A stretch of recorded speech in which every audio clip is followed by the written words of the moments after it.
So guys, this is a question of NEET 2011. Question क्या कह रहा है? Body is projected vertically from the earth, reaches a height equal to the earth radius before returning to earth. The power exerted by the gravitational force is greatest. तो power कब gravitational force exert करेगी? तो initially में क्या है, देखो एक particle है, वो ऊपर जा रहा है, एक कांस्टेंट हाइट पे आ रहा है, फिर वो नीचे आ रहा है. तो एक्चुअली में देखेंगे यहाँ पर ग्रेविटेशनल फोर्स नीचे की तरफ एक्ट कर रही है और डिस्प्लेसमेंट क्या है, ऊपर की तरफ. तो ग्रेविटेशनल फोर्स और डिस्प्लेसमेंट के बीच में एंगल कितने का है? 180 डिग्री का एंगल है. सो अगर वर्क डन निकालेंगे, देखो पावर क्या होता है, power is work done upon time. So power निकालेंगे, work done is F dot S cos theta. अगर मैं ऊपर जाने वाले मोशन की बात करूं,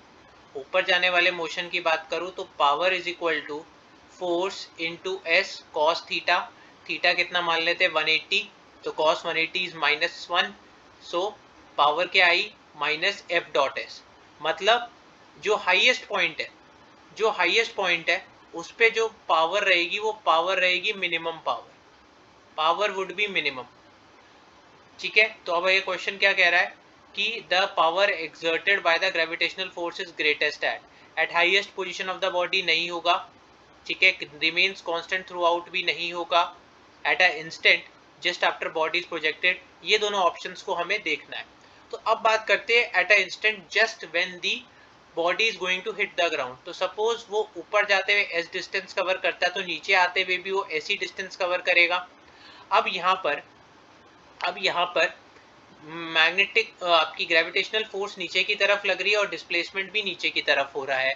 सो पावर क्या होगी? Power is again work done upon time, that is F dot S cos 0 degree divided by time. यानी कि यहाँ पर देखो पावर क्या आई? पावर आ गई मैक्सिमम.